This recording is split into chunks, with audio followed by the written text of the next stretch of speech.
तो इस एपिसोड के स्टार्टिंग में पिछले एपिसोड से होते हैं जहाँ ब्लैक हेयर को हेल्प करने के लिए हमारा हीरो दवा लगाता है और ब्लैक हेयर अपने पावर्स का यूज़ करती है ताकि वो उसे सेड्यूस कर सके। लेकिन तभी शेनजियांग को याद आता है कि नहीं, मैं ऐसा नहीं कर सकता। वो अपने आप को एक थप्पड़ जड़ता है और फिर अपने आप को होश में लाता है। फिर वो उन दोनों से माफ़ी मांगते हुए बोलता है, मुझे माफ़ कीजिएगा सीनियर्स, मुझे लगता है कि मुझे कोई कंट्रोल कर रहा था। तभी वहाँ पे व्हाइट रे बोलती है कि सिस्टर, हम इस पे विश्वास कर सकते हैं। ब्लैक हे बोलते हैं कि ये अच्छा बंदा है। व्हाइट रे बोलते, तुमने टेस्ट पास कर लिया। सुनते साथ ही शेनजियांग तो शॉक्ड हो जाती है। चे बोलती है कि अब सच बताने का वक्त आ गया है। चे बोलती है कि मेरा नाम चू में याओ है और मैं लॉर्ड ऑफ डांसियांग में हर्बल मैनर की माँ सीनियर सिस्टर बायू, ये प्रिंसेस ऑफ डेविल डोमेन है। अपने सामने इतनी हाई अथॉरिटी के गॉडेस को देखकर तो वो शॉक्ड हो जाते हैं। वो दोनों बताते हैं कि उन पे एक दुश्मन ने अटैक किया था और वो चलने के लायक नहीं है। हम दोनों सिस्टर्स तुम्हें यिन यांग डिवाइन वेन गिफ्ट करती हैं ताकि तुम पावरफुल हो सको। हम दोनों बहनें मरने के बाद भी किसी को अपनी वेन्स नहीं देती, लेकिन तुम्हें हम दे सकते हैं। पहले हमने तुम्हारा टेस्ट लिया था और तुम टेस्ट में पास हो चुके हो। तो कहती है कि तुम्हें खुश होना नहीं है, अभी तुम्हें फ्यूजन भी कंप्लीट करना है जो कि बहुत ज्यादा दर्दनाक होगा। मैं यह बोलती है कि क्या तुम ब्लड पैक साइन करने के लिए रेडी हो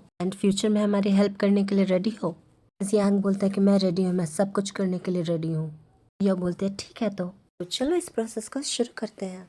फिर हमें दिखाया जाता है मे यो एंड बाई शुशु दोनों अपने वेन्स को ट्रांसफ़र करने लगती हैं, जिससे जियांग को बहुत ज़्यादा दर्द हो रहा होता है। उसकी नसें फटने लगती हैं, ब्लड उसके चारों ओर ज़ोर से सर्कुलेट होने लगता है। मे यो बोलते हैं कि इसके मेरिडियास पहले डिस्ट्रॉयड हो चुके हैं, फ्यूजन इसके लिए बहुत ही ज़्यादा पेनफुल होगा। तभी उन्हें आवाज़ आती है कि स्पिरिट ग्रास को गार्ड करने वाला जो है बीस्ट, वो इनकी तरफ ही बढ़े जा रहा है। वहीं दूसरी तरफ जियांग की कंडीशन भी बहुत ख़राब थी, लेकिन फिर वो कहता है कि नहीं, मैं ये करने के लिए रेडी हूँ। फैमिली जियांग और बाकियों को सपोर्ट करके मैं ये दर्द झेल सकता हूँ, भले ही मुझे कितना भी पेन क्यों ना हो, मैं इस दर्द को जरूर सहूंगा। प्रोसेस कंप्लीट होने के बाद वो दोनों पूछने लगती हैं, लेकिन तभी वहाँ पे दीवार तोड़कर वो बीस्ट वहाँ प्रकट हो जाता है। बीस्ट की दहाड़ सुन के ये दोनों बहनें बहुत ही ज्यादा डर जाती हैं।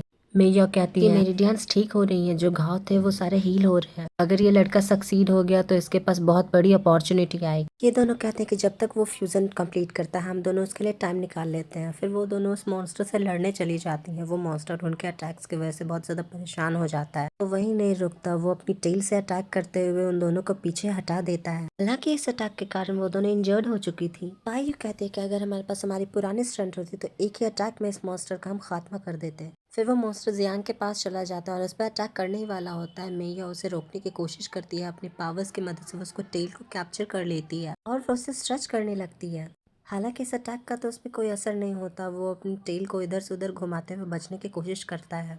फिर वो मैया को उठाकर पटक देता है दूसरी ओर। वो मॉन्स्टर इतने पे ही नहीं रुकता, वो फिर से अटैक करने के लिए आगे बढ़ता है और इस बार उसका शिकार जियांग था। जियांग को खतरे में देख के ये दोनों सिस्टर्स बोलते हैं कि ये अच्छा नहीं हुआ, लेकिन ट्विस्ट आता है कहानी में। उस ड्रैगन को एक जोर का झटका लगता है, इन दोनों को भी वो प्रेशर फील होता है। ये दोनों बोलते हैं कि जैसा हमने सोचा था वही हुआ। जियांग ने हमारी वेन्स को कम्प्लीटली अब्सॉर्ब कर लिया है और अब उसके पास एक अलग ही लेवल की पावर आ चुकी है, mystical power of divine when. Jiang भी बोलता है कि मेरे पास अब मैं फील कर सकता हूँ, मेरे पास डिवाइन वेन की जो पावर्स आ चुकी है। आप दोनों गॉडेस का मैं शुक्रिया करता हूँ। वो छोटी बेवकूफ़, अभी भी वो ड्रैगन यहीं पे है, पहले हमारा शुक्रिया बाद में करने, पहले उसको निपटाओ। वो ड्रैगन बिना टाइम देखे इनके ऊपर अटैक करता है, तभी जियांग इन दोनों सिस्टर्स को लेकर डॉज कर लेता है और उस ड्रैगन के अटैक से बचा लेता है। दोनों को एक चट्टान पे रख के वो बोलता है कि मैं थोड़ी देर में आता हूँ, आप लोग यहाँ पे सेफ रहेंगी। जियांग सोचता है कि मैं पहले से ज़्यादा पावरफुल हो चुका हूँ, अब है वक्त मेरी पावर्स को टेस्ट करने का। ऐसा करके ड्रैगन पे एक मुक्का जड़ देता है, लेकिन उस मुक्के से उस पर कोई इफेक्ट नहीं होता। तब वो ड्रैगन उसके ऊपर ड्रैगन ब्रीथ करता है। वो ड्रैगन मुसलसल हमले किए जा रहा था। जियांग कहता है कि ये ड्रैगन से डील करना बहुत ही मुश्किल का काम है। व्हाइट रे कहती है कि तुम अपने ड्रैगन फोर्स का यूज़ करो।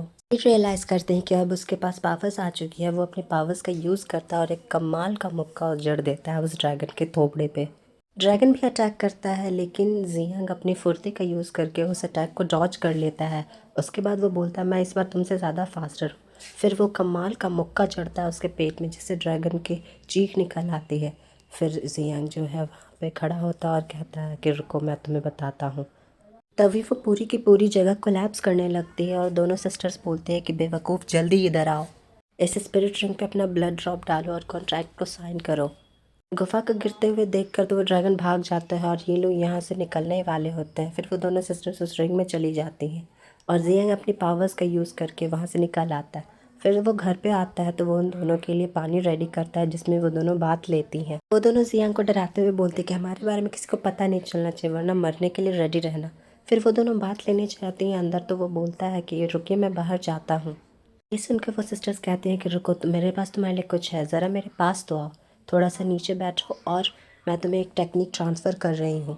ये कोई नॉर्मल टेक्निक नहीं थी, ये वो पावरफुल टेक्निक थी जिसका नाम था the four symbol divine art. वो उस मेथड को वहीं पे प्रैक्टिस करने के लिए बैठ जाता है। वो बोलता है कि मैं इस फायर को अपने अंदर फील कर पा रहा हूँ। शू मैया बोलते हैं कि तुम बहुत जल्दी प्रैक्टिस कर रहे हो। वहीं बायशू कहती है जूनियर सिस्टर एक आल्केमी रह चुकी है, तुम उस आल्केमी के तरीकों का यूज़ कर सकते हो। उनकी नॉलेज को देख के जियांग कहता है कि क्या ये लोग इसी रियाल्म पे हैं, 8th रियाल्म पे या 9th रियाल्म पे। बायू बोलती है कि मॉर्टल मार्शल रियाल्म से भी ऊपर बहुत सारे रियाल्म होते हैं। Shen continent martial art world में एक ड्रॉप की तरह है, ये एक ऐसी वर्ल्ड है जहाँ पावर की कोई सीमा नहीं है। जियांग बोलता है मुझे लगता था कि मॉर्टल मार्शल रियाल्म पे जो बंदा होता है वही पियरलेस मार्शल होता है, बट आपकी बातें सुन के तो ऐसा नहीं लगता। शो मैया बोलते है कि तुम बस हमारी दी हुई टेक्निक का यूज करो, फिर तुम एक अल्टीमेटली एक गॉड बन जाओगे। तुम्हारा फ्यूचर सच में बहुत ही ज्यादा ब्राइट होगा। अभी तुम्हारी फाउंडेशन वीक है बट ठीक हो जाओगी। वहीं बायू कहते कि मैं भी तुम्हें डेविल टेक्निक सिखाऊंगी। जियांग बोलता है मैं आपकी बातें जरूर मानूंगा। जियांग अपने फादर की आवाज़ सुनता है। वो बोलते हैं कि जियांग तुम ठीक तो हो ना। ये देखते ही वो दोनों सिस्टर्स रिंग में वापस चली जाती हैं। अपने बेटे की बहुत चिंता होती है। वो बोलते हैं लाओ मैं तुम्हें चेक कर, तुम ठीक तो हो ना। ये देख के बहुत शॉक्ड हो जाते हैं कि तुम्हारे पास तो स्पिरिचुअल वेन आ चुकी है। जियांग अपने फादर से झूठ बोल देता है कि ये बस हेल स्पिरिट ग्रास की पावर्स की वजह से है। जियांग बोलता है फादर अब वक्त आ गया है हमारे स्पिरिट पवेलियन का मास्टर बनने का, इसके लिए आप कम्पीट कीजिए और मुझे विश्वास है कि आप ही जीतेंगे। फिर हमें स्पिरिट डैन पवेलियन दिखाया जाता है। वही जियांग बोलता है कितने वक्त तक ट्रू कियोय को मास्टर करने के बाद मुझे अब एक पिल की जरूरत है ताकि मैं अपने पावर्स को और बढ़ा सकूं। पिल देखने में कुछ खास नहीं है, ये पिल तो मेरी औकात से बाहर है। लिटिल सिस्टर ने बोला कि तुम इसे खुद ब खुद ग्रो कर सकते हो। सिस्टर इसे ग्रो करने में तो 3 महीने तक लग सकते हैं। नहीं, मेरे अपने खुद के तरीके हैं।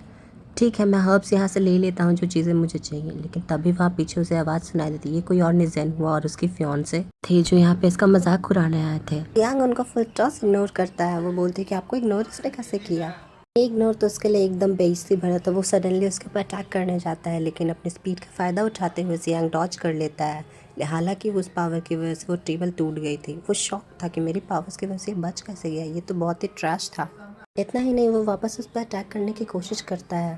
पिछली बार की तरह सोच रहा था कि इस बार भी मैं इसे हरा दूंगा लेकिन ऐसा कुछ नहीं होता। यहाँ पे बाजी पलट जाती है। तेनहुआ बोलता है तुम अपने टूटे हाथ से हम मुझे कैसे रोकोगे। कहता है कि मुझे लगा था कि तुम सिर्फ वीक हो लेकिन तुम्हारी की पावर भी बहुत ही ज़्यादा यूजलेस है। ऐसा सुनते ही वो उसके ऊपर फिर से अटैक कर देता है और ये पावर्स की वजह से वो पीछे घसक जाता है। वो कहता है एक ट्रैश ने मुझे हरा दिया।